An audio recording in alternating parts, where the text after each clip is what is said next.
Merci de recevoir les panélistes. Voilà.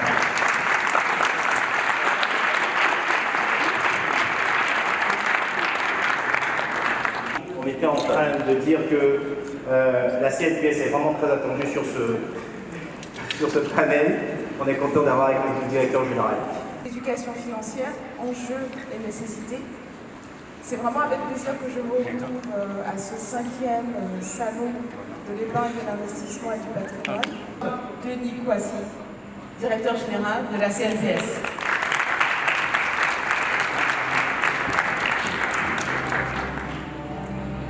Bienvenue, Monsieur Kouassi. Donc, Monsieur Denis Charles Kouassi est donc le directeur général de l'institution de prévoyance sociale, IPS-CNPS. Dans le cadre de ses fonctions, il s'est résolument engagé dans la modernisation de l'activité de la prévoyance sociale en faisant de l'IPS-CNPS un acteur de référence de l'investissement en Côte d'Ivoire. L'éducation financière. Donc, qu'est-ce que c'est exactement? Vous avez assez bien défini l'éducation financière, puisque que ce soit les entreprises, que ce soit chacun d'entre nous, nous sommes des agents économiques et nous avons des biens, on a des revenus et il faut les sécuriser et mieux, il faut faire en sorte que ces revenus produisent des intérêts pour ne pas s'appauvrir. Alors, moi, je suis vraiment, je crois, l'illustration de l'éducation financière, moi-même. Pourquoi? Parce que j'ai fait une maîtrise en économie, je n'ai pas vraiment fait la finance, et ensuite, j'ai fait la sécurité sociale. Et toute ma carrière, qui a commencé autour de 2006-2007, jusqu'à 2012, j'ai fait essentiellement la sécurité sociale. Je n'ai même pas travaillé dans la direction financière.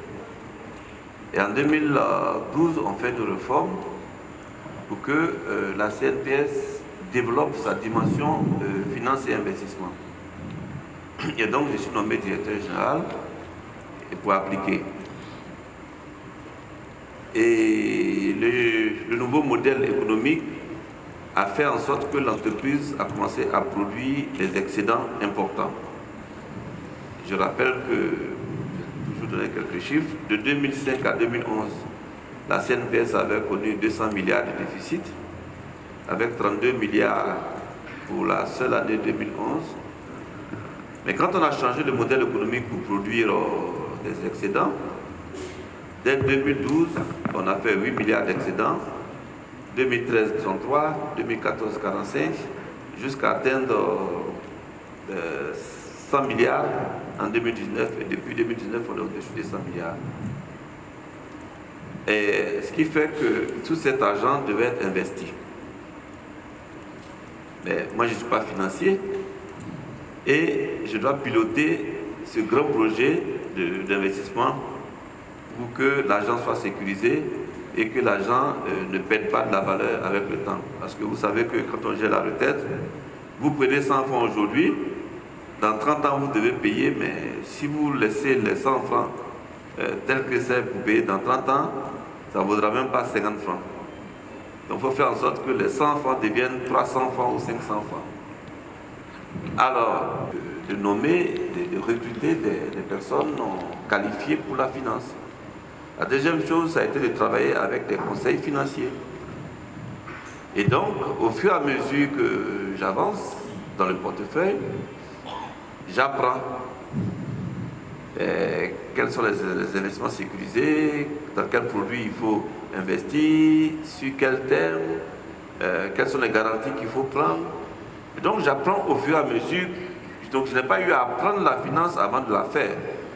Au moment où je la faisais, j'apprenais. Et il fallait que je sois à la hauteur, parce que d'un portefeuille de 26 milliards en 2012, aujourd'hui, en ce moment, on a un portefeuille de 675 milliards. Je rebondis sur le numérique pour dire que c'est très important parce que nous, quand on devait étendre la sécurité sociale pour travailler indépendant, notre souci c'est de savoir comment les atteindre. Ils sont évalués à 6 à 7 millions. Ne pas brasser du papier ou 6 à 7 millions de personnes qui viendraient à la CNPS, il va falloir que j'embauche 10 fois l'effectif que j'ai aujourd'hui.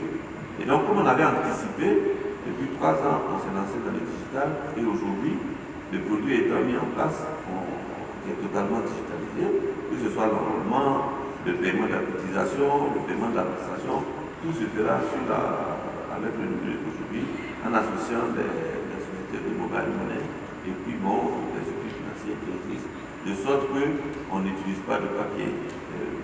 L'artisan qui est dans son coin, il va s'enrôler, il va se déclarer à la CNPS à travers son smartphone et son ordinateur.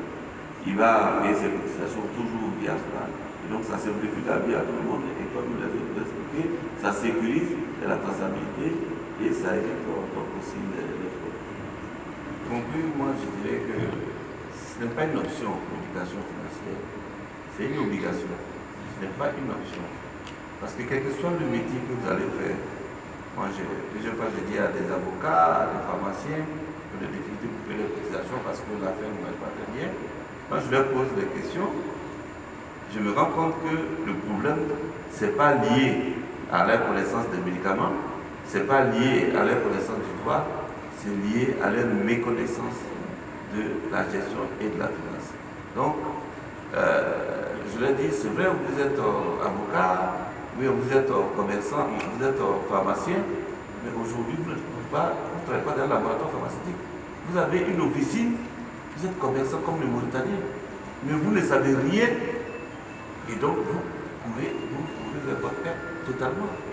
Et c'est pareil, comme je dis, en tant que vous pouvez hériter de vos parents, mais si vous n'avez pas cette éducation financière, vous avez, comme je dis, dilapidé tout ce que vous allez recevoir. Donc, je voudrais que ce soit compris et que chacun s'efforce. Aujourd'hui, sur Google, sur YouTube, vous avez pas mal d'éléments pour vous cultiver par rapport à cette notion d'éducation financière qui, in fine, crée de la richesse individuelle et crée de la richesse collective. Merci. Merci à tous.